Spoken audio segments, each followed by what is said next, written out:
Alright, guys. Alright. You get two videos today. One is me on national radio debating someone about the Melbourne Protests, and the other one's me talking about the Melbourne Protests because it's a lot that's going on at the moment, and yeah. Alright, so Melbourne, yesterday, day 3 of the riots, protests, whatever you want to call it. The media's calling them riots, I'm calling them protests.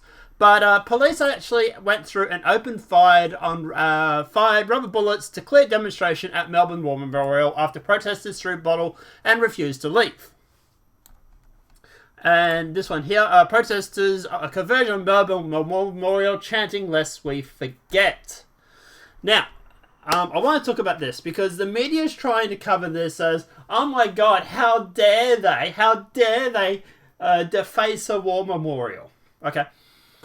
My whole family, except for like one person or something like that, is in the services or been in the services. Okay? So don't come at me and say, oh my god, the service people are so traumatized. No, because my family was in the services. Right? At the end of the day, no. They fought. My grandfather would be turning in his grave right now if he saw how the government was carrying on. This is a man that literally had chest pains from having a heart attack and waited a week before he decided to do something about it. And then died. Actually dropped dead on the lawn, the living room floor. Right? He survived World War II. Had a heart attack at like 86 or whatever it was, 89 or whatever it was, right?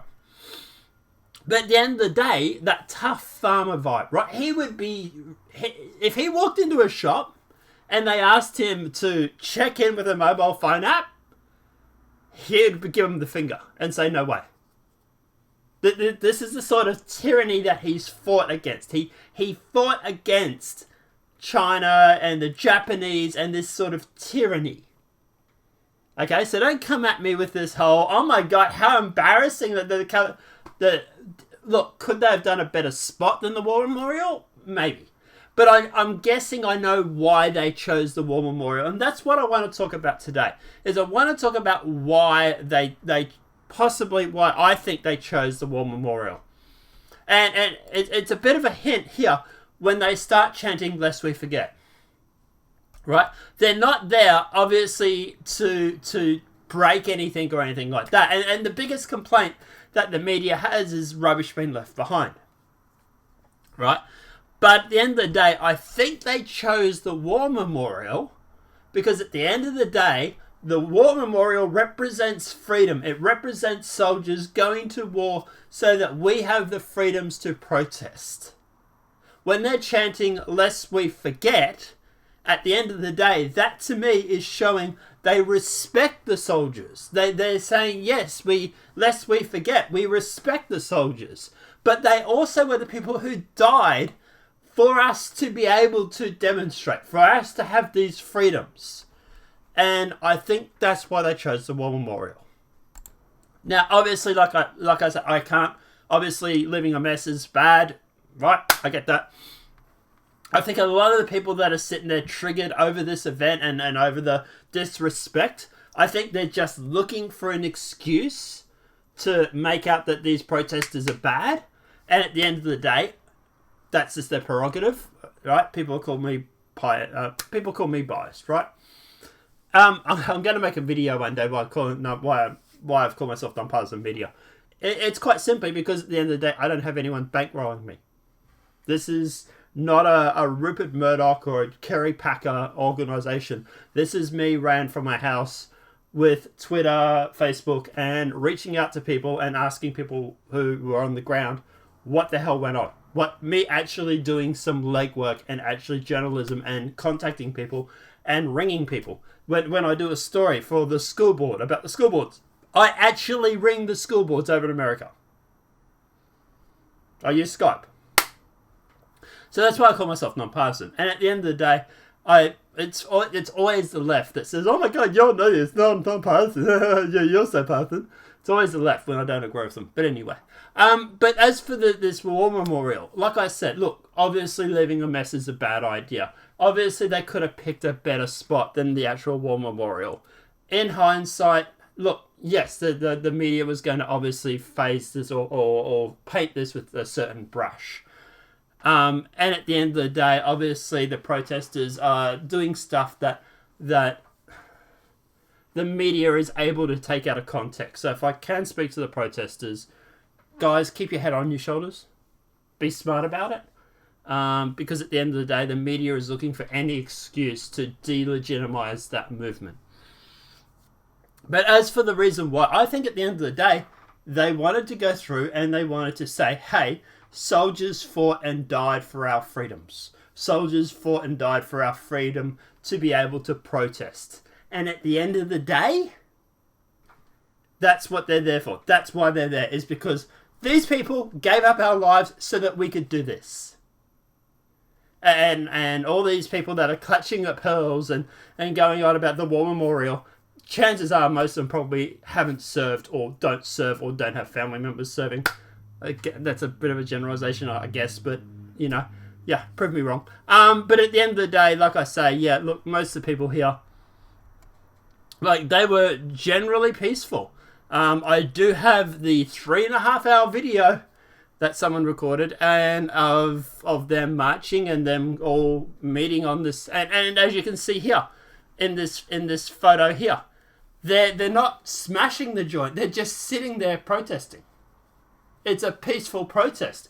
It only got out of control when the cops started firing bullets and pepper spray into the crowd to try and move them along. That's when it got out of control. You know, it's the same with the CFMU, whatever it is, the union. It was the unions that started the fight. The protesters are just reactionaries. But, you know, like at the end of the day, as for this, look, do I think they could have picked a better spot? Yeah. Apparently there was reports that the police had a spot picked out where they could move to. And they were, no, we weren't going to attack you when you move. Yeah, you're right. But at the end of the day, obviously they wanted it to make a point that, hey, this is a war memorial. At the end of the day, the reason why we're on this war memorial is because these people gave up their lives for our freedom to demonstrate and to protest and to not be forced to have a vaccine and everything like that. And at the end of the day, it sent a powerful message. And, you know, they're waving the Australian flag. I really don't think these guys were there to smash the joint up. And, you know, the media's biggest complaint is that they left a mess. That's the complaint, you know, like, you can literally see them with, like, hands in their air and waving the flags. And, like, most of the time, you see them with their hands up, saying, hey, we're unarmed, we're just here to protest. You know, like, to me, the media is, you know, trying to, they're now trying to claim that it's yeah, coronavirus case and, yeah, 7-day average, okay, yeah, so, but like I say, yeah, it's just them just standing there, and there's, like, you know, like, was it bad to sit there and try and stand on the war memorial and would some vets see it as disrespectful? Sure. Which is why they probably could have picked a better spot. But I get the symbolism behind it. So some protesters addressed the crowd with a megaphone at the Shrine of Remembrance before the situation turned ugly. It only turned ugly when the cops opened fire. Yeah. Like they're literally just there with their hands up at the Shrine of Remembrance. Like they literally were chanting, "Lest we forget." They were literally chanting, "Lest we forget."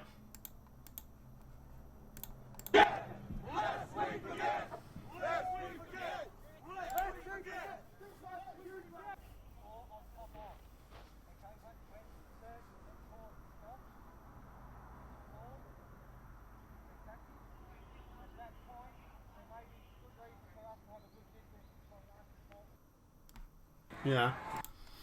So, yeah, I think the media is trying to spin this because at the end of the day, the media wants to go through and discredit this whole movement because obviously it's against the agenda. Like you got a guy who's literally just sitting down. The cops are literally spraying capsicum spray or pepper spray straight in his face. Tell me how this guy's a threat, And these guys, obviously, like, they're waving the Australian flag. I don't think they're there disrespecting the War Memorial. I think at the end of the day, they're there because, like I said, the soldiers gave their lives to... And I tell you what, I'm going to reach out to members of my family today, and I will ask them, like, I was in certain reserves, right? But they were in their actual full services. I'm going to ask them what they think about this. And we'll see. We'll see what the services actually think about this. And we'll see what they say. I'm not going to record it or anything like that because obviously that can lead to me being doxxed. But yeah, I'll tell you guys tomorrow or next time we talk about this because chances are there's going to be more protests today. I don't think this is going away anytime soon. But yeah, as for the media is trying their best to spin it. But like I say, as far as I know, it was peaceful right up until the cops opened fire on the crowd. I do have the 3.5 hour recording. I will go through it sometime today, hopefully. And we'll have a look at it. But I imagine that's the first instance. But guys, let me know what your thoughts are in that comment section below. To be honest, I'm sick of the media. I really am. I'm sick of the BS the media is trying to spin. They're trying to push a certain agenda. And at the end of the day, it's just... The media wonders why they have a credibility problem with the protesters. We talked about this on the Triple M Luke Boner show. Yeah, the reason why you have a credibility issue is because you're trying to name them as, bad people from World War II. You're doing these sort of campaigns. And you wonder why they don't want to talk to you. This is the favourable coverage.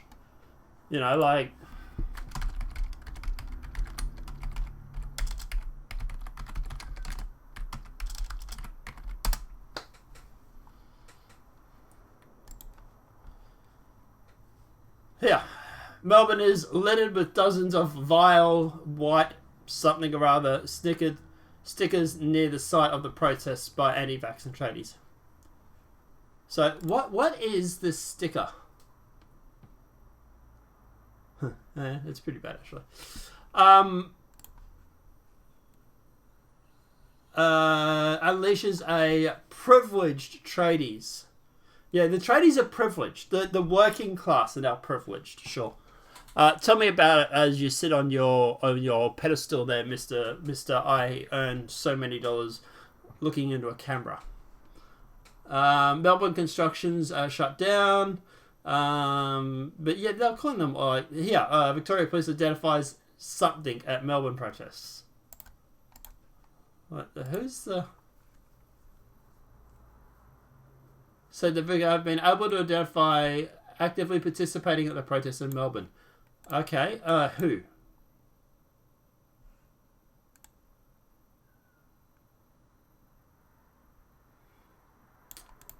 When asked in the media conference if the police have been able to identify protesting in the said, we have, right?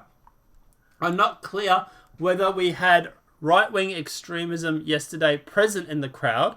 We have over the last couple of protests. We have representation from those groups and we're aware they're participating. Okay, but who are you talking about? But anyway, it's just easier just to call people that and don't have to show the proof, right?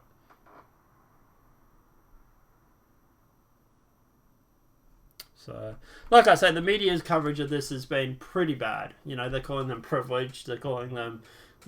bad people from World War II, all this sort of stuff. And they wonder why they get such a bad rap, And they wonder why the alternative media can literally walk up to these protesters and film anything and take photos and, you know, and get drinks with them and all this sort of stuff. So, yeah. But guys, let us know what your thoughts are in the comment section below.